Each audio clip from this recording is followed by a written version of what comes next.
Everybody, welcome back to another episode of the Shop and Chivalry podcast. I'm here with my guest today, Jennifer Sekul Harris. How are you? Good, thank you. Excellent, excellent. Now, had you on because you're running for youth court judge, yes? Correct. In Jackson County? Yes. And just Jackson County? It is just Jackson County. Okay, wonderful. Well, let's start with you, okay? Who is Jennifer? Okay, so I have been a practicing attorney for 24 years. I've spent the majority of that dealing with child welfare and juvenile justice situations, both in Jackson County, Harrison County, as well as in Hancock County. I'm originally from Biloxi, been here all my life, went off to school and then came right back home, didn't go very far. Okay. I'm a mom, a wife of 27 years now. Wow. And just am very passionate about families and helping families, whether that's in the youth court, whether that's in chancery court, dealing with divorces and child custodies and all those things. Protecting the children has been my passion for a really long time. Okay. Let's start there. Protecting children, it seems like a self-evident thing within society. Children are arguably the most important members of our society. The younger they are, the more vulnerable they are. Why is that such a passion for you specifically? It's kind of started at an early age. I was babysitting, as most teenagers do. Mm-hmm. I was involved with a family that had some drug issues, some criminal charge issues. Ended up having a child in my home with my parents at like the age of 13 or 14, where I would have her from Friday afternoon when I got out of school until Sunday night. And that was the first kind of inkling that I had as a teenager that children were often in bad situations and that we needed to protect them. So it wasn't a big deal at that point for me to have that baby in our home, every weekend, mm-hmm. literally every weekend. At some point during this process, the mother got involved in some criminal charges. CPS got involved. She went to jail. She ended up having another baby in jail. As it kind of rocked along, the biological father of the oldest child got custody, and the youngest child was actually adopted through the foster care system in Harrison County. Okay. Again, that was, I'm not going to tell you how long ago that was, but that was a really long time ago. So that was kind of the first exposure that I had to that situation children can be involved in. And then, what stands out to you about that? For me, it's the fact that the family itself was not willing to step up because they had their own issues. There were other family members that had those same types of issues. It's kind of that generational situation that stuck out the most to me. Like in my family, if somebody had an issue like that and my children were at risk, other family members would step in, and help me and support me to get my feet back on the ground, to help me do what I needed to do to make sure I was good so I could take care of my children like they should be taken care of. Yeah. And so I think that always kind of blew my mind that there were not families out there that were supportive of their children that were in crisis, mm-hmm. Even if they're adult children. And so that kind of just always stuck with me. And at that time, Children's Protection Services was not this super umbrella, super program, mm-hmm. All reaching. It didn't have the magnifying glass on it, no, as it does not today. There's that Netflix story about the child Gabriel, I think is his name. I don't know if you've seen that one. Yeah, they're like that's how magnified it is that Netflix has options for shows to show how dysfunctional it can be. Well, that's the other side of things. We had that case where those 13 children were removed because they were locked in their homes and their parents, or their adoptive parents, had locked them in cages and starved them and wouldn't let them bathe and everything for years on end. And then they finally escape and they end up in the system. Mm-hmm. And now the older children are suing the state because of the way they were treated in foster care. You know, they were also traumatized again in foster care. They weren't provided with services. They weren't in the best of homes. You know, they were just, they went basically jumped from the frying pan into the fire. Yeah. And sometimes that's a real issue with foster placement around the United States. Luckily, the foster parents that I've dealt with over the years in Jackson County, Harrison County, and Hancock County are some of the best. Yeah. They really are. Yeah, I think of children who escape those situations because children are so impressionable and they absorb so much out of their environments that when they get out of those situations and into the world where, you know, there's more morality and the ethics are more grounded and universally known, that it's sort of an issue of kind of Plato's allegory of the cave, right? And it's that, well, what they've been taught to understand within the world, how you're supposed to deal with conflict and things of that nature, that's all they know. And so it becomes this like emergent, transcendent experience where they have to redefine what their world is. And that can be traumatic for anybody, for any sort of reason. Right. You know, there's plenty of people who escape war-torn areas and the way that they've known just Americans, you know, to be painted in a certain light because they've been fighting against Americans is entirely different when you experience the compassion of Americans, you know. Right. So yeah. And that kind of goes hand in hand with the issues that we see a lot of times in the system of generational issues, where you have parents that are involved in criminal activity or drug activity, or they themselves were abused, and for them that's a normal situation. You know, that's their normal. It may not be normal to the rest of us, but that's their normal. And so the children are brought up into that, and unfortunately I had a young lady that reached out to me that I had represented very early on in my career as a guardian ad litem in Jackson County. And she thanked me for helping her and her sister get out of the foster system and back to her mother. Unfortunately, keeping that generational issue from going through her and her sister didn't quite work the way we wanted it to work. And now she's involved in the system. Well, and that's with no her easy own task. children. And it's not an easy task. I mean, it's really not an easy task. For someone to say, and this is the problem that I have generally with the bootstrap mentality, just pull yourself up by your bootstraps. Man, you don't know what's in the damn boot. Right. You know, like there's a lot there. And to me, it's these issues are far more complex. I mean, you know, you describe the issue as a child, seeing that nobody would step up from this child that you're babysitting from their family to take care of the child. But it's not just that. I mean, in your family had friends that would step in probably. Right. It's more than that. And so it's not just the fact that there's not family here to take care of them.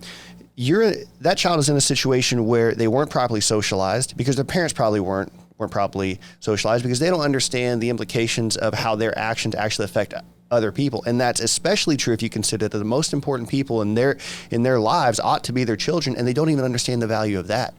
You know? Sometimes they don't. And that moves through generation.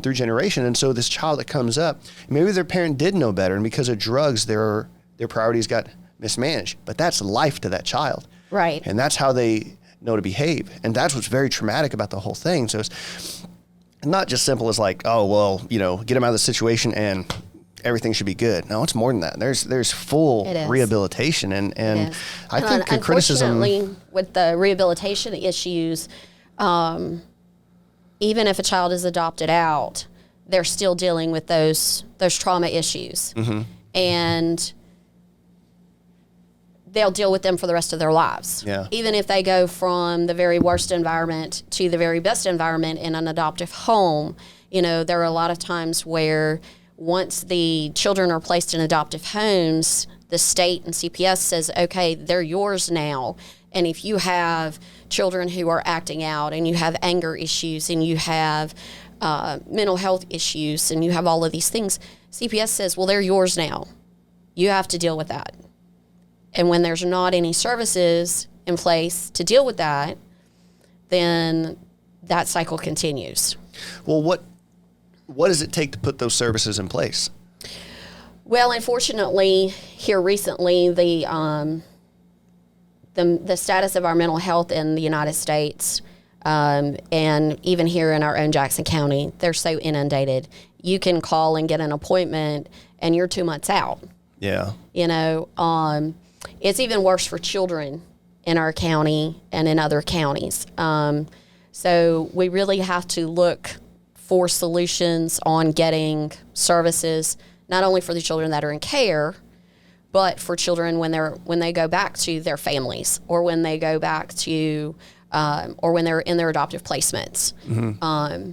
There's several instances where children have been in and out of group homes or mental facilities, and yet when they're in foster care, they're not getting the counseling that they need as follow-up care once they're released from those facilities. And we got to figure out why. Yeah. Is it because we're moving those children because they are behavioral issues for the foster parents, and we're moving them so much that the counseling just gets kind of set to the wayside while we're waiting to find a stable place and somebody that can handle them? We have children that have been moved 10 to 12 times in 6 to 8 month periods. That's unreal.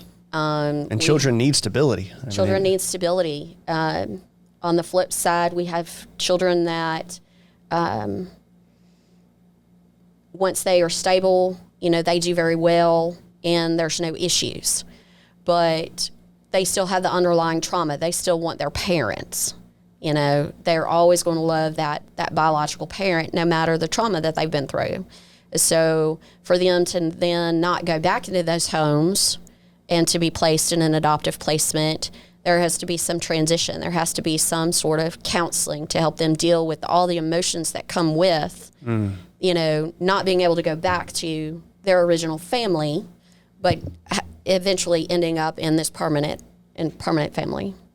Yeah, I mean that seems like an impossible task. Honestly, I mean it's certainly, it's very daunting. Yeah, it's very daunting, and it's often kind of the basis behind one of the questions of why do you want to be the youth court judge? Yeah, well, I would say, I mean, I think we'll get there eventually, but yeah, it definitely is. I mean, just to take on, without being the judge, I mean, your roles, you used a Latin legal term, guardian ad litem. Guardian ad litem.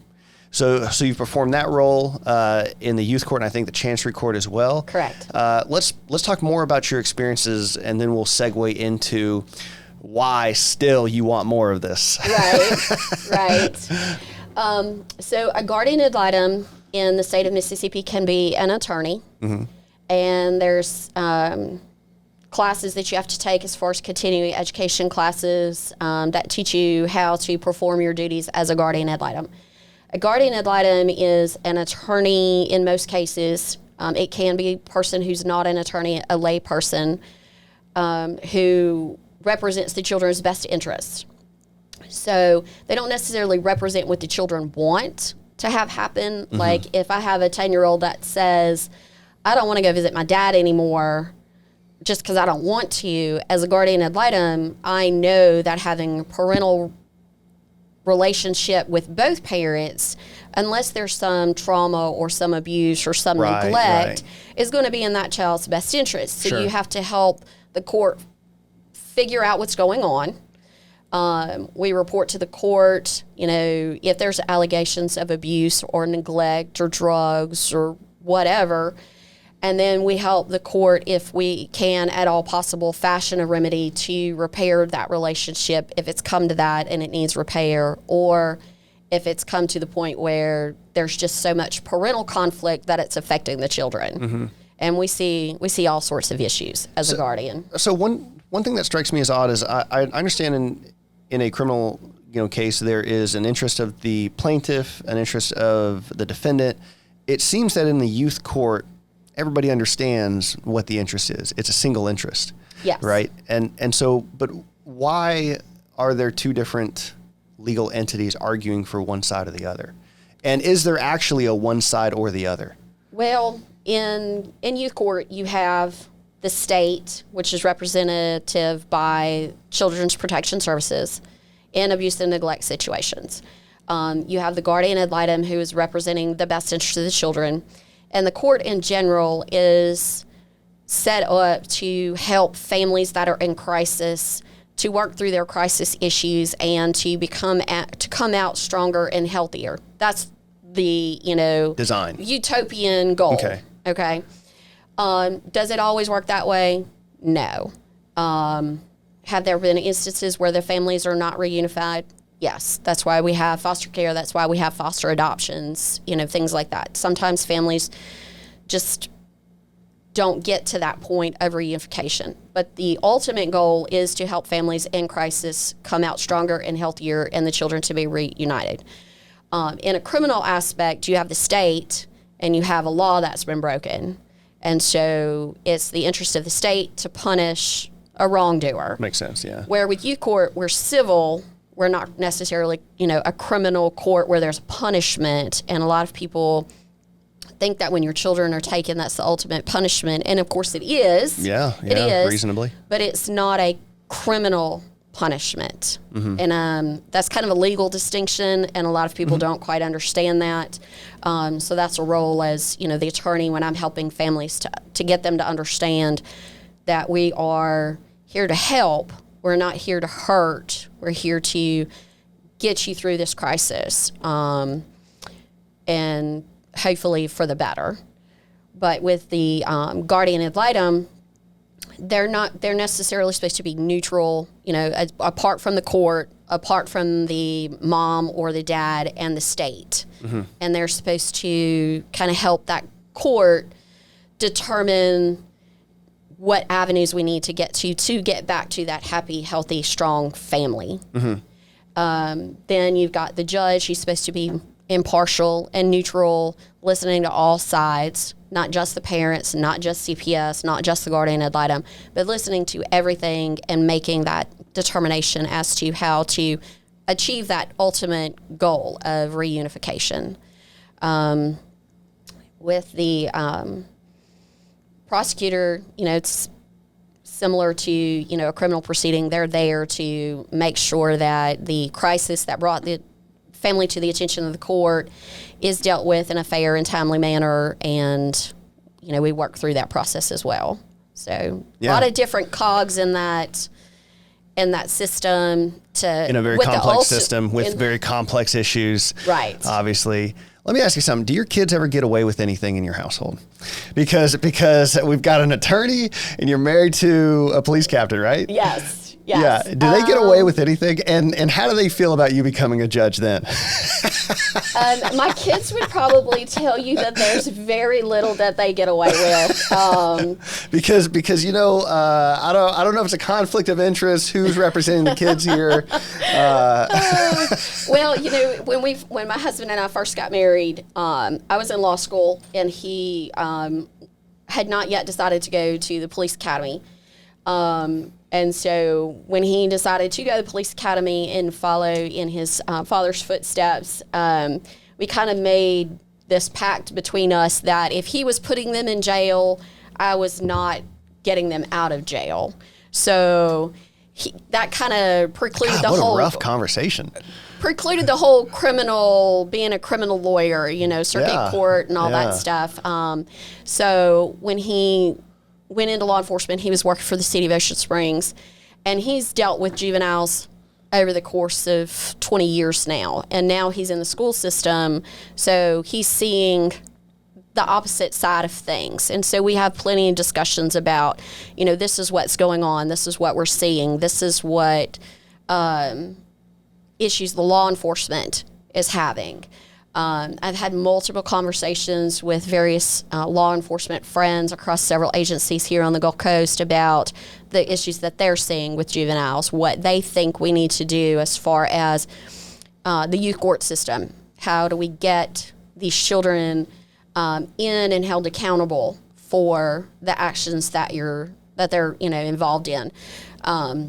Here recently, there seems to have been such a rise in juveniles who are being charged with accessory to murder, or It seemed like armed robbery. Last May in Gulfport, it was rough. That just a lot of kids. I mean, when you have 16 and 17-year-olds that should be in the youth court system, but yet they're committing crimes that involve a weapon, and they're being charged with murder or accessory to murder. There's a failure there. Somewhere we have failed, and we have to kind of figure out where that failure has come in, because if they've had a history of juvenile delinquency, then what services or what didn't they get out of that system that caused them to stay on that path and end up in the adult system? Yeah. As a matter of fact, yesterday I was over at the courthouse of Pascagoula, just happened to chance looking at the circuit court docket upstairs, and one of the names popped out as one of my kids from youth court in the juvenile justice delinquency side of things. And someone that was doing very well for a period of time,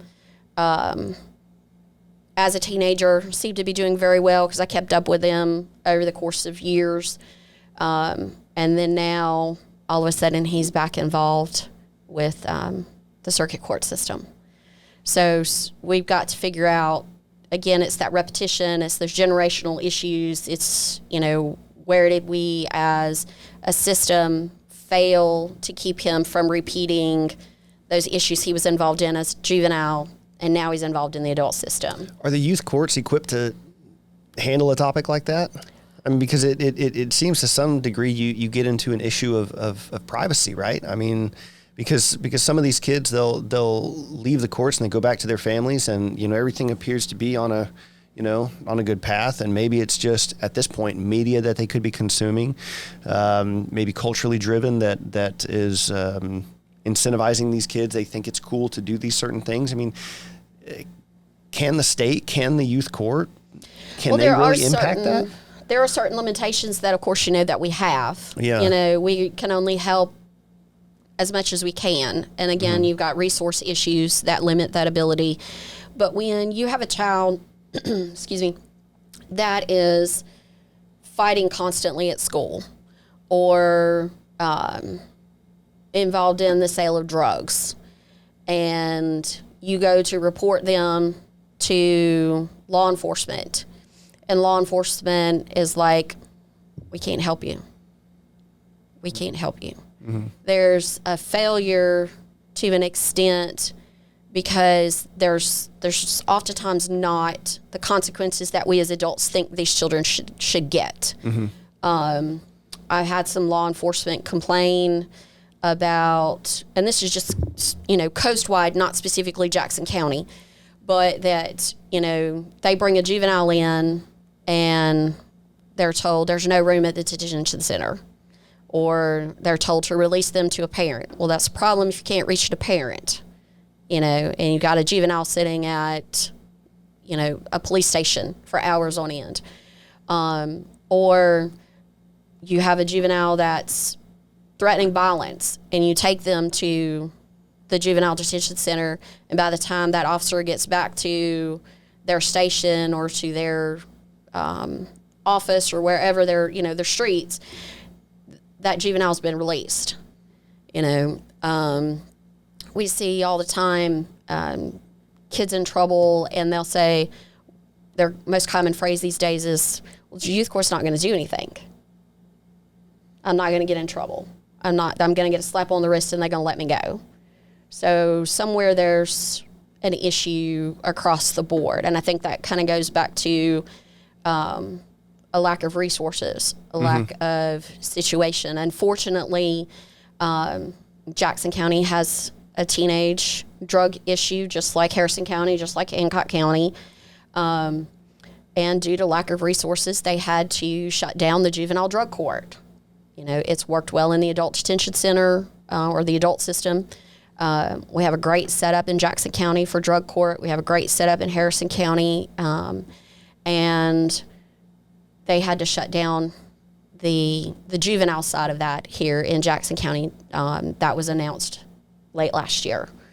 And is that just a money aspect? I'm not necessarily sure if it was a money aspect. It was announced that due to lack of staffing issues, basically, and some resources that were needed, that they weren't able to do, to finish out the program or to keep the program in place. That's tragic. It is, and that's, one of the issues we're going to have to, reach out into the community for. We're going to have to find those community resources again. A lot of things with COVID, everybody's kind of retracted, their community involvement because of the, those issues. And so we've got to get the community more active in doing what we need to do to make sure these kids are, staying safe. Well, Jennifer, I love your perspective. I mean, you've spoken about how, as a child, you kind of got your first perspective over that. Maybe some kids don't have the family resources that you had, and it's not just family. We've talked about how that's within the community, and that fueled a seemed like a passion for you to go into this field, right? And you've been doing it for over 20 years now, right? Yeah. And so we've hit on some issues within the youth court. Now you do have a private practice as well. I do currently. Okay. Once elected, I have to, a certain period of time after taking office to shut down my private practice. Okay. So it's usually about 6 months. So right now I have, I do bankruptcy work, I do chancery court work, divorces, child custodies, custody modifications, child support issues, and then I also have some cases out at youth court currently where I'm representing families. Okay, gotcha. There. And at what point over this 20-year period, what was the impetus for you to decide, I think I want to be a judge? Like what changed for you? Because it seems if you've been doing this for so long, you've got to practice. Why give all that up in order to pursue being a judge? Well, actually, the first time I ran for youth court judge was in 2006. I ran against Judge Segalis. It was, I think that would have been after her first term. Youth court has always, I don't want to say have issues, but there's always room for change. There's always room to do things differently. With regard to having been in the system, both in Jackson County, Harrison County, and in Hancock County, there's always different procedures and policies and different ways of doing things. And I have to commend Judge Dickinson. I've worked with him several times over the last few years since he took office in Harrison County. And when he took office, there were over 700 children in the foster care system. And latest statistics were that he had reduced the number of children in care by 62%. Wow. That's impressive. That's very impressive. Judge Favre over in Hancock County is on track with similar numbers. There were over 400 children at one point in care in Hancock County, and that number's been reduced greatly. In 2018, I ran in 2006. I left Hancock County, full-time job over there in Hancock County, working with youth court, and came back here in 2018 to reopen my practice and to run again in 2018. Here, Jennifer, real quick, push that microphone front just forward a little bit. There you go. Perfect. There we go. There you go. And so at that point in time in 2018, we had over 300 children in care in foster placement in Jackson County. We are down right now, last count about 3 weeks ago, right around 230, 250. So there's been some reduction in care, children in care, but those numbers are pretty steady for us. Mm-hmm. And we have, whereas George County or Greene County, for that matter, they're usually averaging about 50 to 75 children, maybe sometimes upwards of 100 children, but that's very rare in George and Greene counties. But we, got to get some different policies in place. There's different programs now that are out there to help families in crisis. Mm-hmm. Judge Dickinson's doing a couple of pilot programs. Judge Favre's doing a couple of pilot programs.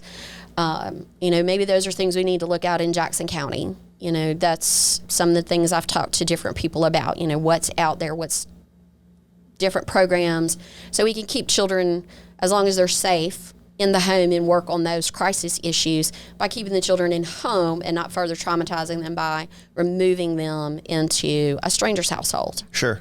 While DHS, or excuse me, CPS now, that's still kind of hard for me to say since they've changed the acronym after 20 years.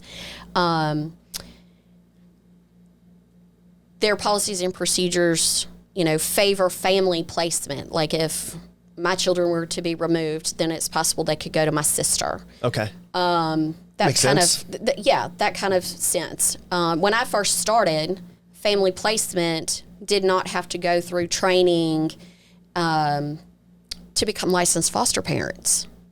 You could have a background check and a drug screen, and as long as you were good on those, your nieces or nephews or whoever could come live with you while their parents were working on their issues. Now, anytime a child is removed and you put them into a family placement, they have to become licensed foster parents within a certain period of time. And so they have to go through 12 weeks of training. They have to go through extensive background checks. They have to go through drug screenings. And so basically, if you have any type of issue in your background, even if it was 20 years ago, you may not get a family placement for that child. Yeah, it's. I see the intent, and yet I also see, the complexity of the unintended consequence there. It's that. You're raising the barrier for entry there. Right. And as you do that, as you discriminate more, well, your pool of potential prospects is going to be lessened. Right. So you're actually creating a problem in some sense. And so that kind of changed in the last 8 to 10 years, where families are required to become foster parents. And a lot of times families don't have that ability to take that time out from work and go to those foster care classes or to, at the drop of a hat, answer a call from CPS or whatever. And so it can be very inconvenient, which off-puts some families. Sure. But yet you're taking those children who have already been traumatized and are in crisis and potentially putting them with families that they have no idea who they are and whatever. So that's kind of been an issue. But well, it seems like you've seen in your many years, you've worked with many different types of people, which has its benefit. What have you seen that's worked in your 20 years? I mean, what are the core, the sort of basics that we need to not get away from that you've seen? Wow, there's just been so much. Most success stories for families come when there is support, okay? Whether that's from the court, whether that's from CPS, or from their own families. When you have a mom or a dad that has a drug issue and they have that support and they're told, look, you've made a mistake, you need to do X, Y, and Z. You can see your children, you can, your family's got them, you've got that support, this is what you need to do. Most of that success comes from them understanding that they're not going to be punished over and over and over again for that one mistake. A lot of success rate with getting families their children back and, keeping them together. I had one young lady when I was over in Hancock County when I left and was running for youth court judge in 2018, send me an email wishing me good luck on the election and, saying, you helped us through this process. And when you have that staff of support, whether it's a parent representative, which is what I was, and helping indigent families or poverty-stricken families have an attorney beside them in court to explain that situation to them, to explain the process, to explain what a service plan is that DHS is requiring them to have and what they have to do. And my job was to help them find resources. whether it was housing resources, whether it was parenting classes, anger management classes, getting them into drug treatment or helping them getting into drug treatment, helping the workers get them to and from that drug treatment, NA, AA, all of those resources. When you have that support, that helps those families. Yeah. And so that's been the biggest thing that we need to have in place is that support, whether it's from attorneys, guardian ad litems, CPS, they need that support. Mm-hmm. One of our biggest failures is where I think, our CPS workers are so underpaid and they're so overworked. And I think the latest number of social workers in Jackson County that I saw the other day was around 20. Wow. 20 social workers for over between 200 and 250 children. Wow. And just to, it's not like an office visit type of thing from my understanding. I know a young lady who she's got a master's degree in social work, and I don't know exactly because I know there's different certifications there. I don't know which one. I don't want to speak out of turn, but she tells me she's like she goes into homes and just cockroaches are running across her feet, and it's I can't imagine. Even if you're trying to do a good job, it's easy to do a good job in that situation because the environments themselves are tough and distracting. So that there's a 10, 15 to 1 ratio of cases per individual, I think maybe highlights a bubble of mental health problems on the case of the social workers as well, having to deal with those issues. There's a huge amount of turnover with social workers. I've worked with some for years, and there are periods of time where they have to themselves have their own timeouts. They have to step back for their own mental health, and it's not easy when you're dealing with the requirements that you have to visit every single child on your caseload, that you have to update school records and make sure they're getting to their medical appointments and things like that. In the past, there have been issues with the lack of social workers where a child was supposed to be picked up and taken to counseling from the school by the social worker. And the social worker had something come up and the child got left at the school inadvertently, and they missed their counseling sessions. When that happens too many times, then the counselor doesn't want to see children in care anymore because, they're not getting their time in with the children. The children aren't getting the help they need, and the counselor's sitting there for an hour. So it's kind of this circular effect. Sure. I'm not sure how we can work on the issues with the social workers. We have some great ones along the Gulf Coast that I've worked with over the years, and well, I think it starts with being a person of experience and a person of influence. I think it starts there, and getting into the role of a judge, which is what you're aspiring to do. You bring both of those things. You've got this experience that spanned the coast for so long, that's seen issues. In your private practice, you dealt with bankruptcy. You've got a fiscal mindset, understand where the problems can go, right? At least so you bring that to the table as well. You've dealt with divorce issues, you've dealt with issues of the family. I can't imagine a better place for it to start than the nexus of all these things in one individual, and who have done them for so long and built a business on it, which is what you've done. It sounds like, right? Yes. So the question has to be again, what would drive you to campaign and be a judge? Well, I think that as a judge, you're in a unique role to guide the changes that need to be made. Mm-hmm. Okay. Not necessarily, starting from scratch or, firing all the social workers, firing all the staff, not anything like that, but implementing some of the changes that I've envisioned over the course of the years. Like if you have X, Y, and Z problem, then maybe we should do ABC and not do what we've been doing for 20 years that doesn't seem to be working. Sure.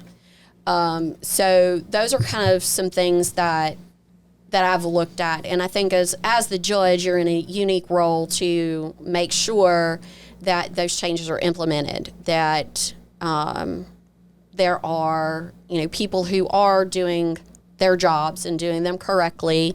One of the issues that brought me to Hancock County in 2015 was the fact that there was such an issue with social workers.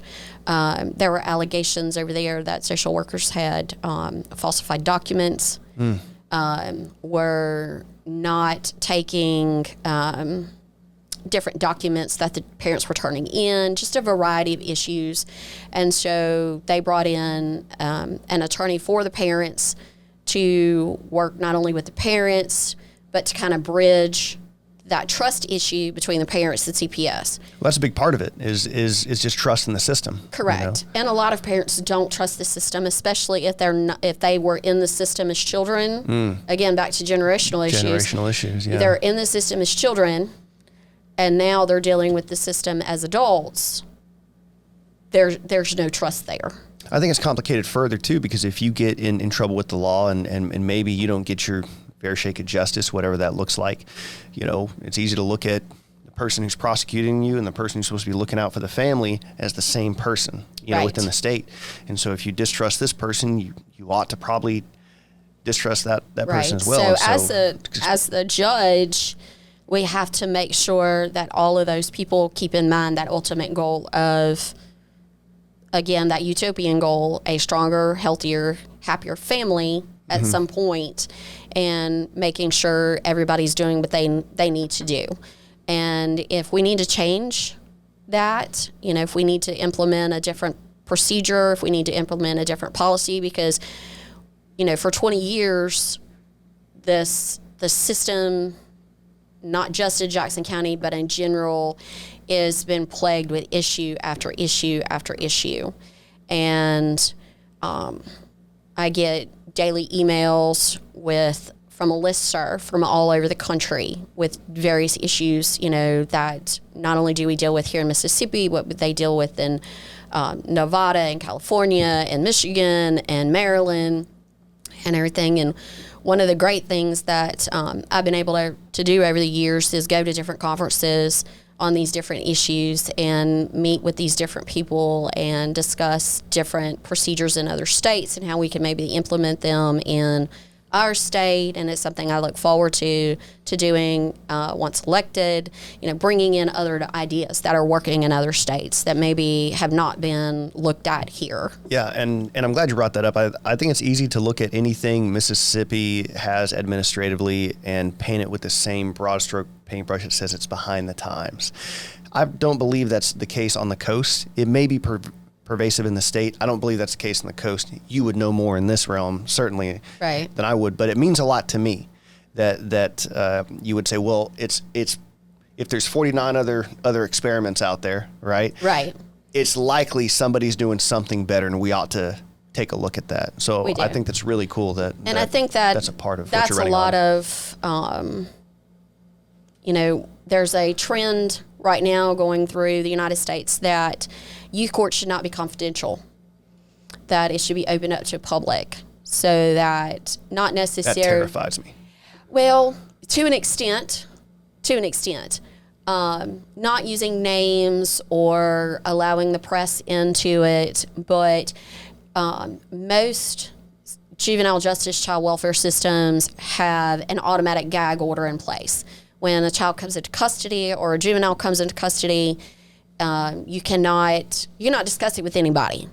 So if, for instance, the issues that happened in Hancock County in 2013, 2014, 2015, if those families had not spoken up and broken that confidentiality and not kept their documentation and not documented what was going on with social workers, we would never have known about it. We'd never have known about it. So there has to be maybe some avenues for other oversight to make sure that not only CPS is doing their jobs, but the court system as well as doing their jobs. And that's a fine line that we have to draw, but that's a major discussion right now going on around the United States about, is the confidentiality actually more of a hindrance than an actual protection?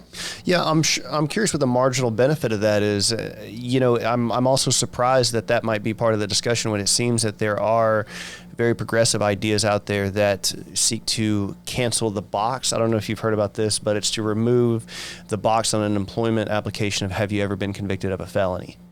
And so it's the idea that like, okay, well, they're still paying the consequences for serving their time. And so there's a movement to say, hey, we should kick that out.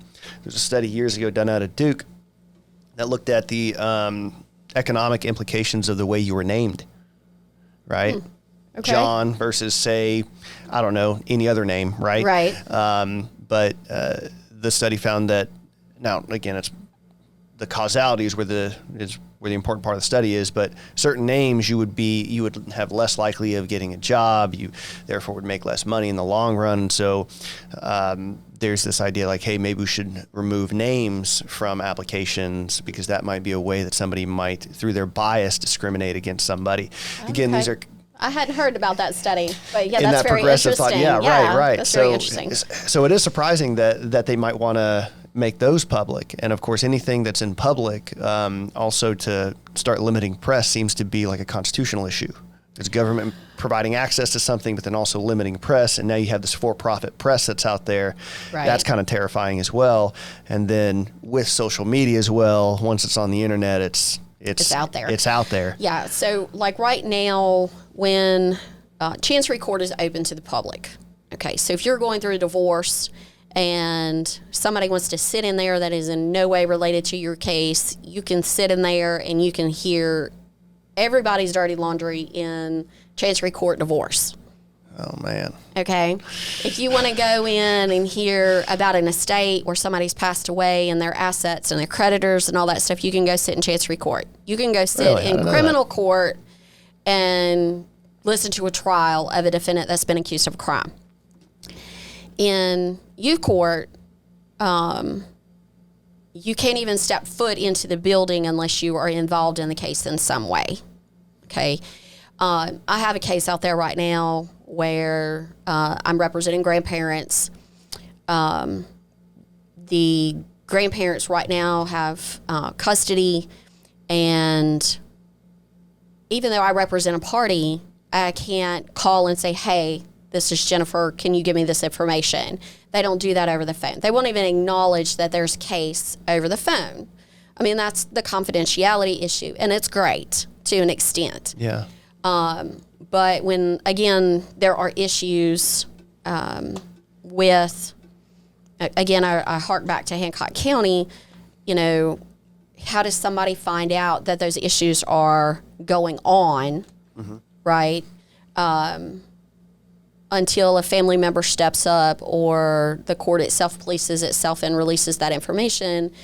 A lot of people don't know what goes on out there.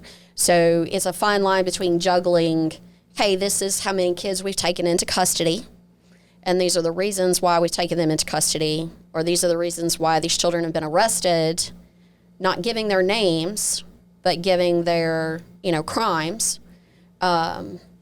and reporting to the public, this is the work that we're doing. It's not this secretive, nobody knows what's going on. Nobody knows how many children are in custody, whether juvenile delinquency or foster care, until, those numbers are released by the state every so often. So that was going to be a question I have, is that if you had less confidentiality, could you have better data to maybe create policies that affected more meaningful outcomes? I think so. Yeah. I think so, because without the numbers, without the ability to say, okay, we have this many children who are affected by their parents' drug usage, or we have this many children who were removed from a family member's care, not necessarily a parent, because as you know, this trend here recently has been grandparents raising children, their grandchildren. What services, do they need? Because it's a different group of individuals. You may have a grandmother that's in her 70s who, due to her own health issues, can't drive her grandchild to counseling. And so they're not getting counseling. They're not getting those services that they need to help them with their behavioral issues. So they're acting up in school, or they're truant, or, there's just a myriad of things. So we don't necessarily have that data, made to the public so that we can find those resources and work toward those solutions. Yeah. Everything's very, very much on lockdown until it's released by the state. I've wondered about this. You said grandparents raising their grandchildren. I don't have kids, and it's for health reasons, kind of out of touch. We've thought about adopting or foster to adoption, but I've wondered, like, is there a market for somebody that is maybe closer to the age of the child that might be able to help the grandparent? If there's an avenue for somebody, say like me, say I wanted to do that, I can't imagine somebody in their 60s can get out there and run and play sports with that, with that child. But that's something, man, that'd be a lot of fun for me, Right. And then everybody could mutually benefit from that. Is there a market for something like that? Is that something that? I think that kind of goes back to, we have to have more community involvement. I know when I was growing up and you were growing up, if you walked around the street and you did something stupid when you were on there, by the time you got back home, it was reported to every single family member in your family, right? Yeah. And so we don't have that. We don't have that community involvement. We don't have that community Well, one of the reasons oversight. is because the kids aren't outside. Well, to an extent now, but not like, 20 years ago. We didn't have iPhones. We didn't have the gaming systems. So, we can't all blame the internet or social media for. It's so easy to, though. It is, but and again, that's not the sole reason. There's lack of parental oversight. There's, lack of family involvement. There's lack of community involvement. With my own children, we are very active in the community. We know children from, basically all avenues of the high school, and the community for that matter. I have nephews that are active and meet all of their friends and things like that. And when they have those role models and they have those mentors, that, it helps. It helps them so much, because that is a person that they can go to and say, I'm dealing with this issue. Can you help me? It's not just a family member. But it's a person of trust. Yeah. And we saw a lot of that when my kids were growing up. You had softball coaches and baseball coaches and football coaches who stepped in and helped, fill that mentor role. And there's still a lot of people in our community that do that. But, unfortunately, our softball program here in Ocean Springs, Jackson County, is having trouble finding coaches. The same way with the baseball programs. We need to get back into that community involvement and, making the children a priority. If you have a child that, is going to go home hungry, we have the backpack program, the buddy backpack program. We have different avenues, but we don't have an avenue for that child to, have that mentor to say, hey, how do I figure out what this problem is? Or how do I deal with this bullying situation? Or how do I deal with the fact that I'm home alone, without being worried that CPS is going to come take me from my house? Yeah. Those are just things that, there are issues. We have so many issues with our children, but a lot of times even the children are afraid to say anything. Other adults are afraid to say things about what's going on because they're scared of the youth court system. Yeah. And they're scared of the children being lost and not coming home or being further traumatized in the system. And so they don't report. And if we have the system as basically a last resort, but we have that community involvement and that community support, maybe we won't have to go to youth court as a last resort, and we can keep those kids and their families and give them the help they need from the community. That's, of course, a utopian situation, but, What can you as a judge to affect those things? Well, it's, again, reaching out into the community. Along the campaign trail, I've talked to several pastors in our community in Jackson County. Several of them have said, hey, look, we want to be mentors. We want to volunteer with the program. We want to have your children involved, not necessarily as a missionary evangelistic type of thing, but just as a mentor situation. And it's not just the churches. We have the Distinguished Young Gentlemen's group here on the coast that goes in and helps young men that don't have a father figure learn how to change oil in a car and do a bow tie, or, shows them how to dress nice and, suit and tie and all that stuff. And they're stepping up as mentors. Wow. And that doesn't have a religious basis. It's just a community basis thing. Yeah. And so we need more people that are willing to do that, I think. And that's just a first step. And I've talked to those people, not just this campaign cycle, but, throughout the course of the 20 years I've been practicing in child welfare and juvenile justice, looking for those alternatives, looking for those solutions and resources to say, this is that support that we need. It all goes back to that support. This is, can you come in and say, this child's acting out? Can you be a mentor?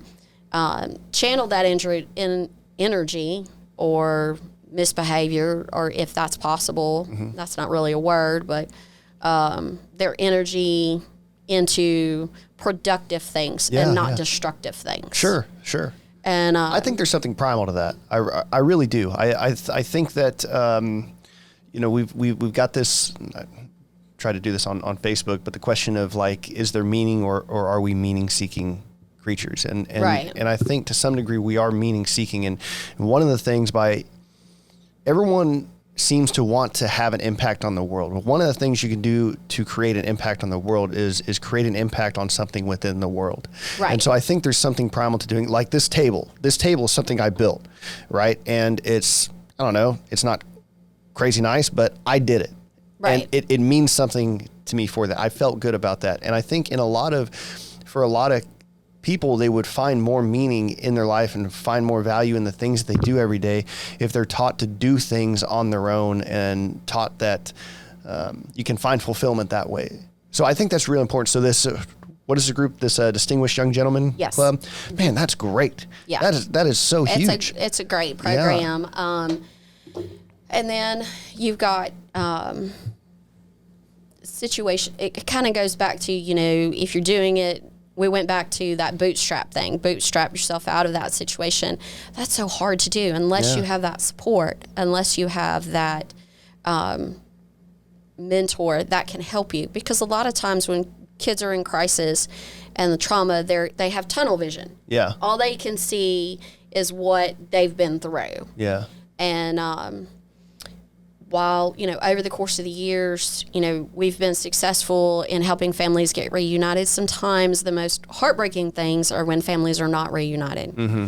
And it's always heartbreaking for me when a parent loses their children. Mm. And they don't end up with their family, or with distant family. They end up with, a foster family.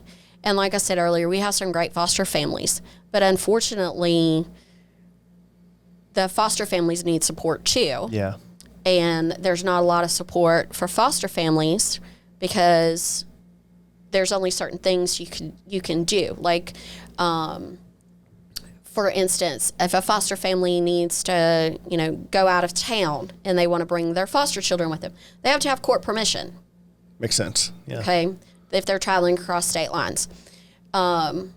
If a foster family needs to have a medical procedure and the children need to go to another place, another family member for a period of time, if it's over a certain number of hours or days, that babysitter, for lack of a better term, has to be background checked and drug screened. Yeah. Even if it's a family member. Okay? Yeah. So if there's conflicting information on that as well, so that needs to be a change. We have foster families who are dealing with lots of behavioral issues that they need respite care. I think in all of Jackson County there may be one respite foster parent. What is that, by the way? Respite is if they are licensed foster parents and they only take children basically to give their regular foster parents a break. Oh, I see. Okay.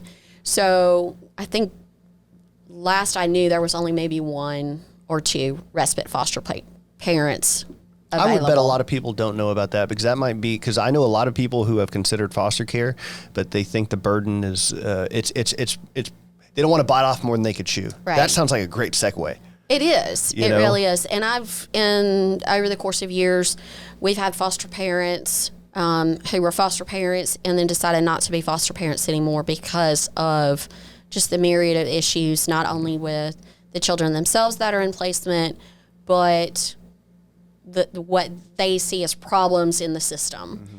And so there's a great group here that's trying to promote and encourage more families to become foster families, but they're getting a lot of pushback because of I don't want to say stigma, but that perception that it's, this big troublesome issue. There's always issues with CPS. Call it what it is. There's definitely a stigma. And there is, a stigma. And so we have to work on, giving the foster parents the support so that they are in a good place for the children that they have in their homes.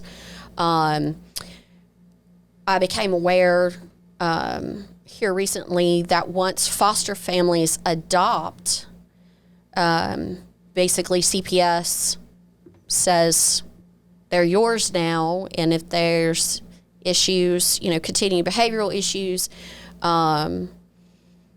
they don't have that support anymore. Even though the children had issues in care and CPS was aware of those issues when they adopted, there's no more support. Mm-hmm. So they're having to find ways to support each other. Wow. Yeah. And God, that's so complex. It is. It's a very complex system. Even if you get them to the point of fostering, it's like, yeah, great, we've done it.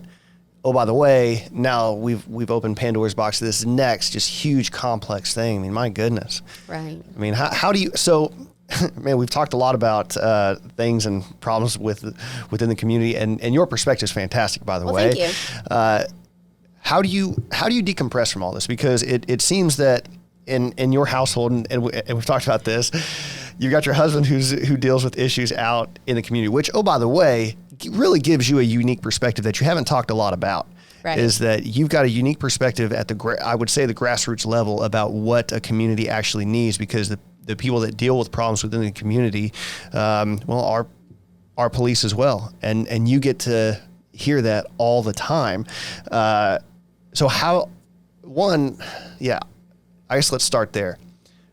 What does that perspective mean to you? And then how do you utilize that as a judge with that perspective? Well, as sitting here right now as an attorney that deals with, juvenile justice and child welfare, we have a lot of friends, and my husband's been in the law enforcement community for over 20 years. So it gives me a unique perspective because, if there's an issue, especially now with all the school shootings and stuff, I've watched that evolve over the last full 10 years or so. As a matter of fact, my husband worked for Ocean Springs Police Department in the city of Ocean Springs, and when the school district formed their police department and campus police department, he moved into the school district. Mm-hmm. Basically, like myself, he wanted to be at that ground level, where he's interacting with these kids on a daily basis, where, kids are getting to know the police as a helper and not a threat. And so that's been a unique perspective that Sure. he's working in that environment and he's helping, the kids get to feel comfortable around the police instead of, hearing and seeing the things that are in the community. And then we've got, our friends and family that are in the actual law enforcement committee with the cities and other school districts and things like that. So constantly hearing and talking and, hey, how do y'all do this over here? How do y'all do this over here? Mm-hmm. And it gives, I think, a unique perspective on, again, those innovations in other areas that maybe we need to do here in Jackson County. Sure. But we try as far as decompression.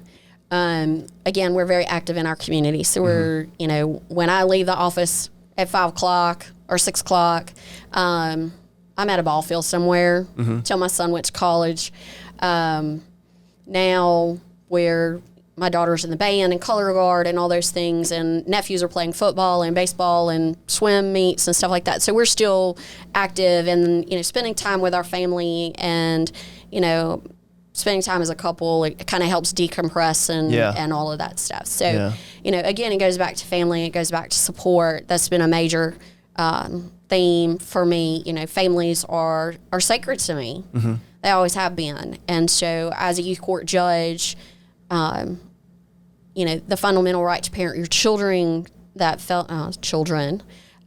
families are sacred. That we need to do what we can do in order to protect those children so that they are back into those families in a safe and healthy environment has always been, foremost in my mind, whether it's as a judge or as a guardian ad litem or as an attorney. There are people over the 20 years that I'm sure are not happy with me because I've made decisions that they didn't like.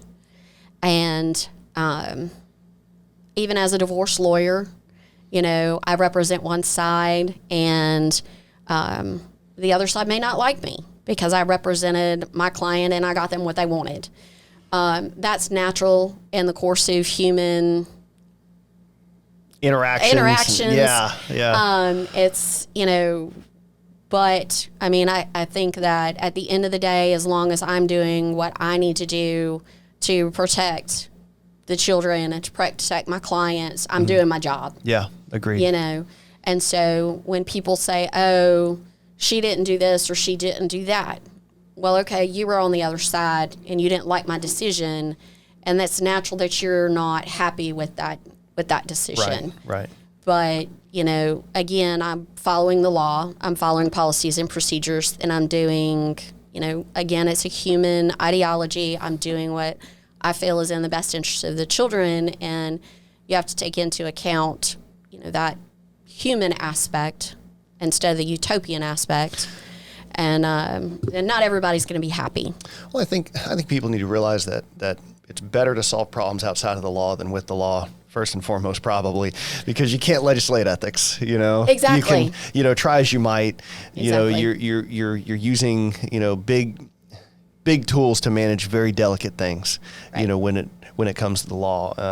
So I don't know anybody that's gone into a courtroom and thought, hey, everything worked out exactly. This was totally worth it. No, it's a painful experience. Yeah, nobody, somebody says, oh, well, did you win? It's like, well, nobody wins when they're in the legal system, whether it's a divorce, whether it's a family fighting over a deceased loved one's assets, whether it's, a boundary dispute, and you're fighting over property. And when you have to step foot inside of a courtroom, whether it's Chancery Court or youth court, not everybody's going to be happy, know. And as a judge, as an attorney, I try to make that as not difficult and is not as painful as the process sometimes can be.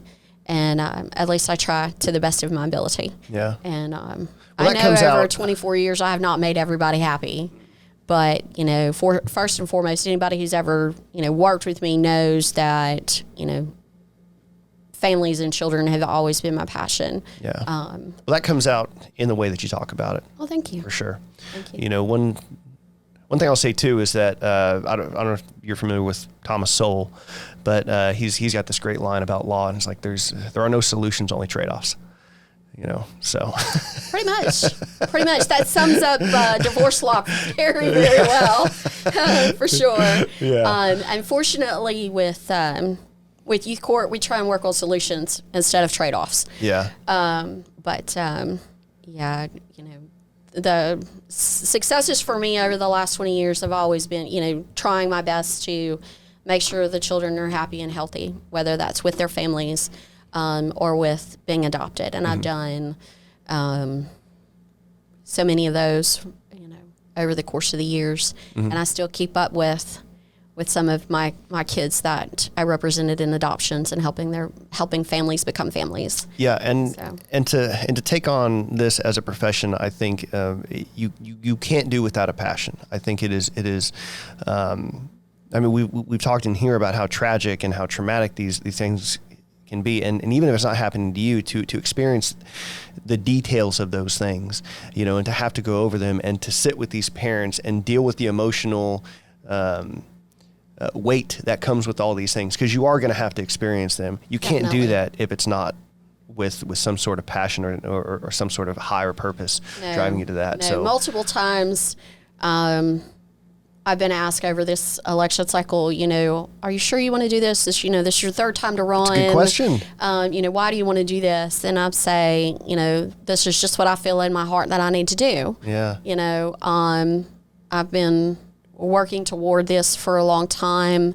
And it's just, what I feel is something that I don't want to say being called to do, but it's something I've always worked toward and has always kind of been in the back of my head that, I've worked on this side of the bench and now I want to take that extra step and work as the judge, and maybe I can get more done from within the system instead of fighting against it. Sure. Work from the inside out, Well, basically. I think of the whole Matthew principle here, right? So you judge a tree by the fruit that it bears. I would say that by virtue of what you've done professionally, the success that you've had, you can have a greater impact as a judge, and your past indicates that there's no reason to think that you wouldn't have that same success. So you might as well try to continue to move forward and bring that perspective, bring that fresh perspective, bring those 2 decades plus of experience, bring the influence that you have, bring your ability to foster community relationships and personal relationships, to maintain a balance of justice, but also the morality of the child and the family as well. That's what you bring, and I think you should pour yourself into it. I think so. I like to think of that. That's exactly what I'm doing, is pouring myself into that and to fight for the people that I'm representing. And as a judge, I'm representing the residents of Jackson County. Yeah. So. Well, thank you for coming by to talk to me. No, thank you for having me. This has been fun. I don't know about fun, but it's been lively. It's been lively for sure. All right. How do people look up more about you? It is www.jsharris4judge.com, and I have a full web page. They can message me, they can volunteer, they can donate, and I have all of my resume and everything up there that I've done over the 20 plus years of that I've been practicing. Yes. Very impressive there. On Facebook, how can they find you? It is elect Jennifer Sekul Harris for judge. It is a public Facebook page. They're more than welcome to send messages through the page. Okay.